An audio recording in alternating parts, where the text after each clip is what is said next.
Christmas was the one holiday my mother and I celebrated, and it was always festive.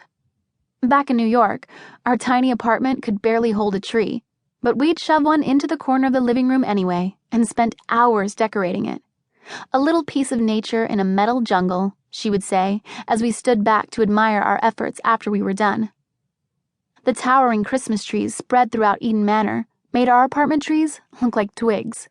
Almost overnight, they seemed to crop up all over the manor, and for weeks, the smell of sugar cookies lingered in the corridors.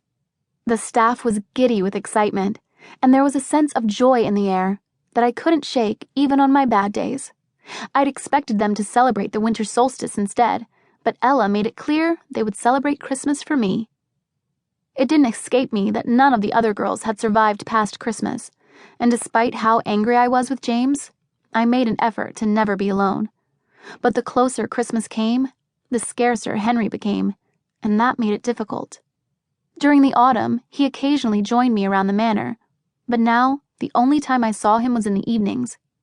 Even then, things were as bad as ever. And despite my mother's advice, for the life of me, I couldn't figure out how to give him the purpose he needed.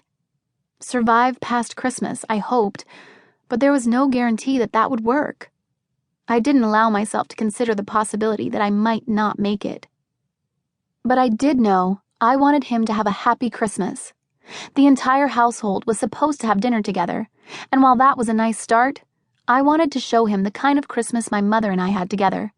Maybe if I invited him into a private part of my life, he would return the favor, or at the very least, not scowl at me anymore.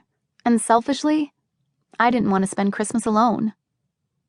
On Christmas Eve day, a giant tree showed up in my room while I was eating breakfast, along with 2 large boxes of decorations. My lessons were canceled due to the holiday, so I dragged Ava into my room to help me before we both had to get ready for dinner. When Henry wasn't around, she was the only one I trusted enough to be alone with for any length of time. After all, she hadn't been there for the other girls, and I was reasonably sure she wasn't going to try to kill me for not accepting Henry's offer on the autumn equinox. Come early afternoon, however, I was beginning to regret inviting her. To keep listening to this audiobook, I've left you a link in the description so you can do it, at no cost thanks to Audible's 30-day free trial.